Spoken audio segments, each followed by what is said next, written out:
de la stimulation plurisensorielle. Le cerveau mémorise le mouvement et le transforme spontanément en programme moteur.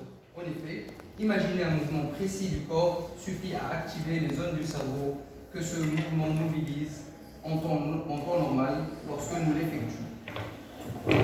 Alors, parmi les grands domaines de la rééducation, par rapport à la problématique que j'ai énoncée sur le PowerPoint, je l'ai un peu abrégée.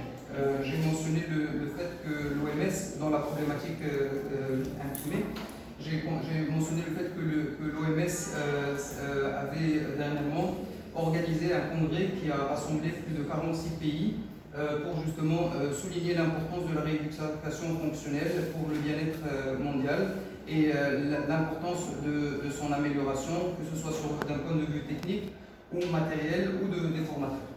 Donc, et parmi les grands domaines de la rééducation fonctionnelle qui ont grandement besoin d'un apport et d'efficacité, on a le domaine de la neurologie, puisque la plupart des traitements kinésithérapiques auront comme objet de maintenir l'aspect mécanique en espérant que la cicatrisation, la pharmacologie et la répétition du geste puissent améliorer l'aspect fonctionnel du patient. Ces thérapies s'avèrent longues et fastidieuses et pour beaucoup de cas peu satisfaisantes. Le volet de l'exploitation cognitive en rééducation, afin de faciliter le processus de plasticité cérébrale, s'annonce prometteur. D'ailleurs,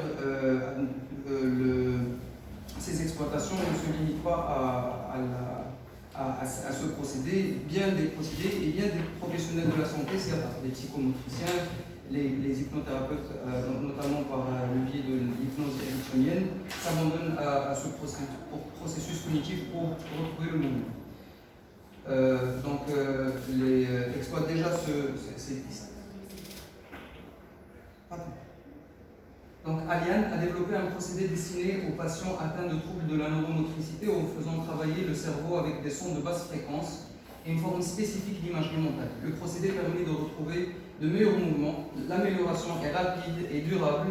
Donc, comment ce procédé fonctionne-t-il? Quelles sont les techniques exploitées et est-il valable? Donc, on va passer à la phase conceptuelle pour définir les différents concepts qui vont nous permettre de mieux comprendre ce procédé. Donc, on va définir le procédé Alian. Le procédé Alian est une reprogrammation neuromotrice destinée aux patients atteints des troubles de la neuromotricité. En faisant travailler le cerveau avec des sons de basse fréquence et une forme spécifique d'imagerie mentale, le procédé permet de retrouver de meilleurs mouvements. L'amélioration est rapide et durable. Cette méthode agit sur l'activité cérébrale et les automatismes moteurs du cerveau, du système nerveux, ce réseau complexe de communication qui contrôle et coordonne les parties du corps. Elle associe deux éléments innovants qui conditionnent son efficacité. L'imagerie mentale, des sensations musculaires, articulaires qui procurent le bon geste. Donc on parle d'abord de l'imagerie mentale en image et en mouvement, on va s'attarder là-dessus. Et l'emploi d'un générateur de son de basse fréquence, l'alpha-box, le cœur de l'innovation, qui est breveté par la compagnie Alian, qui stimule le cerveau de façon générale. Donc, les avantages de ce procédé sont le niveau d'efficacité et la rapidité d'obtention du résultat, la stabilité dans le temps. Donc, le procédé Alian est indiqué pour les troubles moteurs. Dans la description du site et des professionnels qui pratiquent le procédé Alian, chacun va l'aborder d'un sujet différent.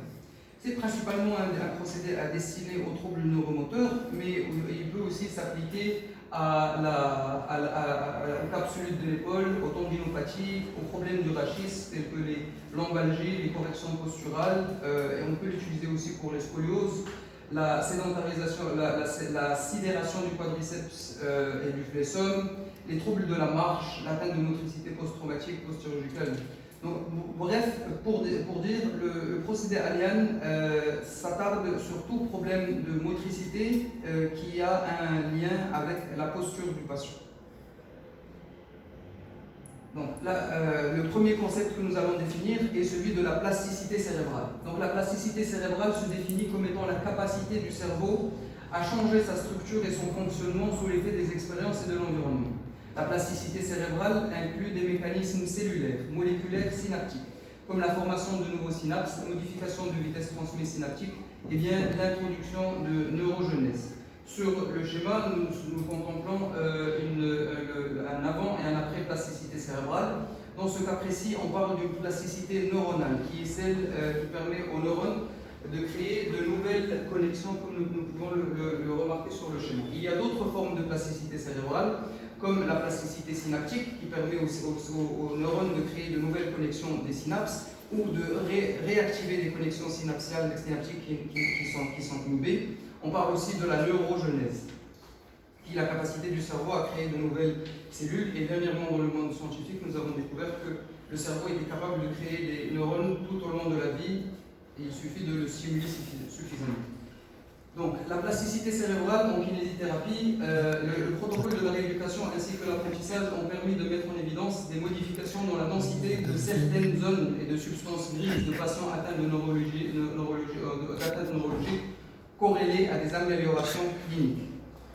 Donc, certains patients qui ont des atteintes neurologiques, comme la sclérose en plaques, après avoir subi une rééducation motrice et après avoir fait un certain nombre d'exercices, ont subi des imageries cérébrales qui ont démontré que leur cerveau ou leur matière grise avait plus de densité, et cette densité a démontré qu'elle avait un impact direct sur ces améliorations cliniques. Alors,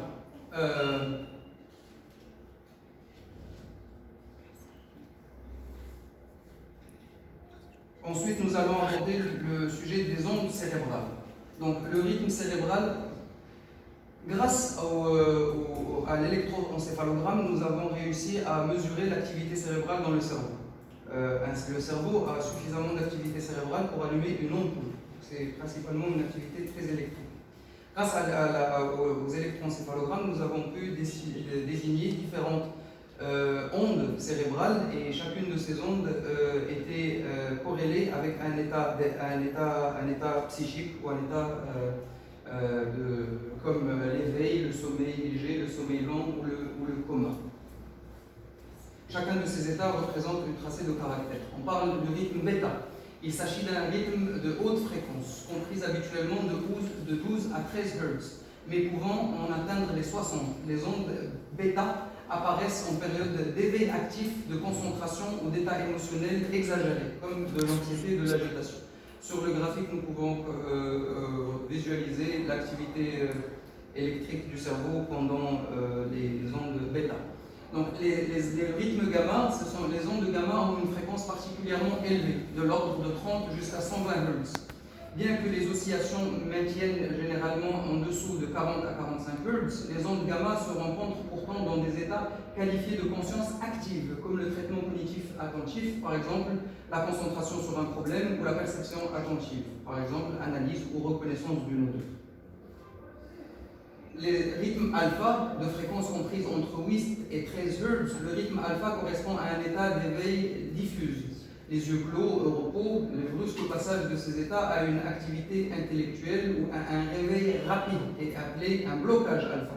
Ce rythme possède une amplitude moyenne grande de 30 à 50 microvolts, et l'on distingue plusieurs rythmes semblables, spécifiques à certaines régions du cerveau ou certaines phases actives, nommées le rythme alpha variant, par exemple le rythme mu. Le rythme mu, je ne l'ai pas mentionné dans le graphique, mais le rythme mu, ce sont les ondes électromagnétiques émises par le cerveau lorsque le cortex moteur est fonctionnel. Il est très proche des ondes alpha. Donc les rythmes θ, chez l'homme, les ondes θ se rencontrent principalement dans les états de veille, donc le sommeil de stade 1 et 2, de somnolence, rêverie d'urine, somnolence pré-sommeil, méditation ou état hypnotique. De faible fréquence, de 4 à 7 Hz, et de grande amplitude, 50 à 100 microvolts, le passage en rythme θ s'expliquerait par la synchronisation d'ensembles neuronaux en phase de repos, observable par ailleurs lors des phénomènes particuliers d'activité éveillée, comme la compréhension, l'insight ou les bouffées émotives. Le rythme delta, il s'agit d'un rythme caractéristique de période du sommeil long, présentant des ondes à l'apparence douce, de très grande amplitude, jusqu'à 200 microvolts, et de basse fréquence, de 0,5 à 2 ou 4 Hz. Donc c'est celui du sommeil. Pendant le sommeil, nous pouvons aussi contempler une autre activité cérébrale qui ressemble à celle du gamma. On parle là du sommeil paradoxal, c'est-à-dire le patient est dans un sommeil profond et pourtant le cerveau est en pleine activité. On parle de l'activité du rêve. On va parler ensuite des sons binauraux. Le principe des sons binauraux est basé sur l'écoute d'une fréquence différente pour chaque oreille. Donc on va mettre pour exploiter la technique des sons binauraux, il faut absolument utiliser les oreilles. Les oreilles ou les écouteurs. Donc le principe des sons binauraux est basé sur l'écoute d'une fréquence différente pour chaque oreille afin que le cerveau adapte le rythme de la différence entre les deux fréquences. Par exemple, si une oreille reçoit une fréquence de 210 Hz et que l'autre reçoit une fréquence de 200 Hz, les deux hémisphères se synchronisent sur 10 Hz, c'est-à-dire le décalage entre les ondes que les deux oreilles vont recevoir de façon différente. Le terme son binauraux n'est pas exclusivement utilisé dans cette pratique. Les sons binauraux sont utilisés aussi dans le domaine des films audio, c'est-à-dire on va mettre deux microphones qui vont enregistrer ce que un humain ou un cerveau humain est supposé entendre. Et ça peut nous permettre d'écouter le film dans l'espace. C'est aussi exploiter la technique celle-ci que je viens de citer et exploiter aussi pour permettre aux patients de mieux se positionner dans l'espace pour ceux qui ont des problèmes par rapport à ça. Donc, la fréquence différentielle, les chercheurs de l'Institut Monroe ont appelé ce mécanisme le Frequency Following Response, ou la réponse d'adoption à la fréquence. Donc, on va écouter d'une oreille une certaine quantité de Hertz, de l'autre, on va écouter une certaine quantité de Hertz, et tant que les décalages ne dépassent pas les 40 Hertz, parce qu'à partir de 40 Hertz, le cerveau, le cortex reconnaît qu'il y a un décalage d'onde. Mais en dessous de 40 Hertz, nous avons la réaction qu'on appelle the frequency following response, qui est justement le nerf oculaire communique le message à l'hypothalamus. Celui-ci réagit en créant la troisième onde, et celui-ci qui communique avec le reste du cortex va au bout de quelques minutes, 6 à 10 minutes, commencer à créer, engendrer cette onde dans le cerveau. Donc en gros, les sons binauraux nous permettent de emmener le cerveau dans l'état électromagnétique que nous voulons, et grâce à cet état magnétique, s'en suivra les états psycho que nous recherchons. Cette technique est exploitée dans différents domaines, dans l'éducation, la psychologie, les techniques de méditation et aujourd'hui dans la rééducation motrice. La synchronisation du cerveau. La synchronisation du cerveau consiste à harmoniser l'activité électrique des deux hémisphères. Ceci peut se faire soit par différentes techniques de contrôle de soi, par le biais de yoga par exemple, ou avec l'assistance d'un stimulus extérieur, tel que les sons spécifiques appelés les sons binauraux. Donc, les chercheurs ont remarqué que le cerveau humain à la naissance est identique. Les deux hémisphères fonctionnent de la même manière. Mais pendant la petite enfance, chaque hémisphère va se spécialiser dans un fonctionnement, va se latéraliser dans un certain fonctionnement. On parle du phénomène de la latéralisation cérébrale. Donc généralement, on dit que l'hémisphère gauche est celui qui est de la conscience et de la logique, alors que celui de l'hémisphère droit est celui de tout ce qui est imaginaire et artistique. Donc quand on parle de l'hémisphère gauche, on parle de langage, calcul, habilité logique. Dans l'hémisphère droit, on parle de habilité spatiale, reconnaissance du visage et musique. Ce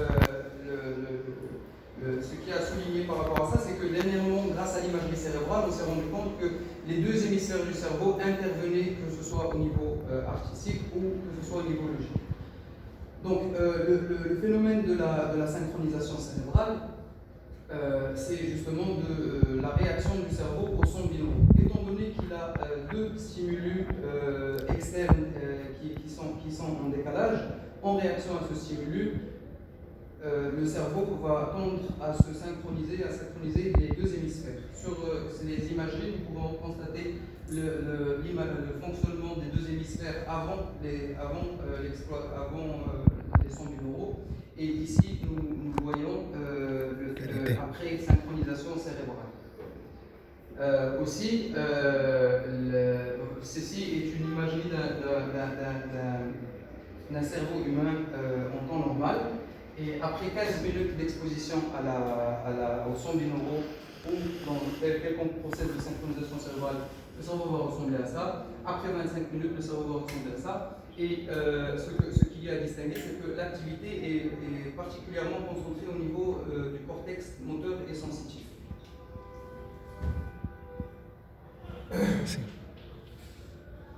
L'imagerie motrice.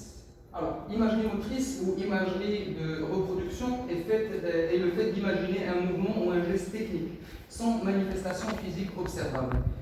Les premières nombreuses études sur l'imagerie se sont principalement concentrées sur le fait que l'imagerie motrice pouvait favoriser l'apprentissage moteur, l'amélioration de la technique et l'habileté en vue d'optimiser les performances motrices. Donc sur l'image, nous pouvons ici, ceci est une imagerie du cerveau pendant que le sujet est en train d'imaginer le mouvement. Ici, c'est lorsque le sujet est en train d'accomplir le mouvement, et ici, c'est la combinaison des deux, et toutes les taches en bleu sont les taches où ce sont les endroits qui sont actifs au même moment. Donc il y a une grande corrélation entre le mouvement en soi et l'imagerie motrice. Et le fait de s'imaginer en mouvement. L'imagerie motrice n'est pas exclusive à la visualisation et par image. On peut créer une imagerie motrice proprioceptive. Le fait d'imaginer. Alors, l'AlphaBox est le support technologique central de la reprogrammation neuromotrice que va utiliser le procédé Alian. Il émet des signaux sonores de basse fréquence selon des fréquences spécifiques. Il a été breveté par la compagnie Alian. Nous allons passer à la phase méthodologique, c'est-à-dire le déroulement d'une séance chez Alian. Donc d'abord, on va commencer par une prise de contact. Le patient va se présenter chez les thérapeutes de Alian qui vont s'entretenir avec lui, une anamnèse normale pour savoir sa condition et ses objectifs. Ensuite, ils vont procéder à un diagnostic biomécanique. Ce diagnostic biomécanique sera bien sûr fait par le thérapeute lui-même pour avoir un meilleur diagnostic des problèmes de motricité du patient, mais aussi le patient sera filmé sur 3 plans, sagittal, frontal et de dos, pour que le patient puisse se visualiser en train de faire le mouvement. On insiste sur le fait de dos parce qu'il est très difficile de s'imaginer en train de bouger de dos. Ensuite, la troisième étape va consister en un travail sur les sensations proprioceptives, en statique et en actif, en statique et en dynamique, en actif et en passif. Sur l'image, nous constatons le thérapeute en train de travailler en dynamique, passif avec un patient atteint d'accident vasculaire cérébral.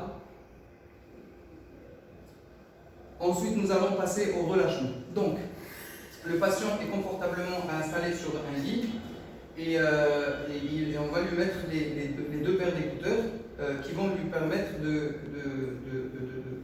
migrer vers un état alpha. Donc, on a déjà vu l'effet des sons binauraux. Donc, le patient est allongé, il va écouter des sons alpha pendant quelques minutes. Cette phase de relâchement sera assistée par une respiration généralement abdominale pour faciliter le processus de relâchement. La création de l'imagerie mentale. Donc, à partir de ce moment-là, le patient va travailler avec le thérapeute va travailler avec le patient lui permettre de se visualiser en train de faire l'imagerie mentale. Parce qu'on a justement la liste biomécanique qui va nous permettre de faire la création de l'imagerie mentale.